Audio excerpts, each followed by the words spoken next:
My name is Carole and I live on a narrowboat called Emma Maye.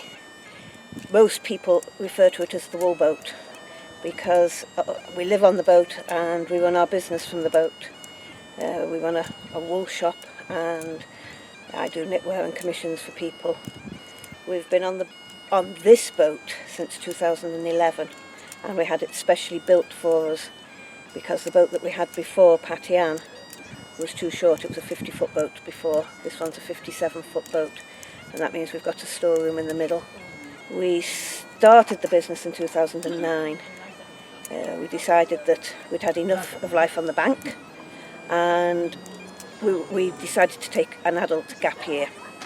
But we didn't want to go back to working for the man, so we decided that we would do our own business, and we set up a wool shop, and we earn enough to keep us on the cut, which is all we want to do. We love the freedom to stay where we want, freedom to move on. We have got a permanent mooring back home in a place called Burska, and we use that during the winter, and in the summer we go wherever we want. When we had the boat built in 2011, we knew that we'd have to name the boat.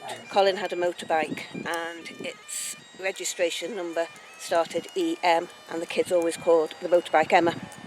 And May, M-A-Y-E, is my middle name. So we decided, for want of a better name, to name it Emma Maye. And that's its registered name. But up and down the country we're known as the wool boat. Knitting is relaxing, it's sociable. You can take it anywhere. I've knitted on railway stations and people have come and sat next to me because, oh, we knew you'd be all right because you're knitting.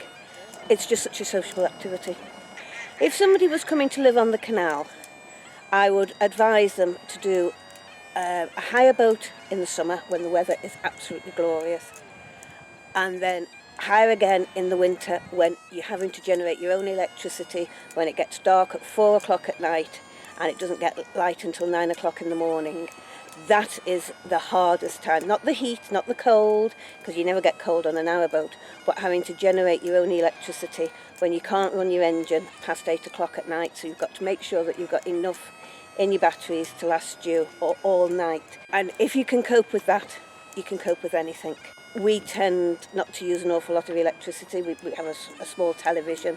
We don't have a washing machine, we don't have a microwave, so we use very, very little electricity.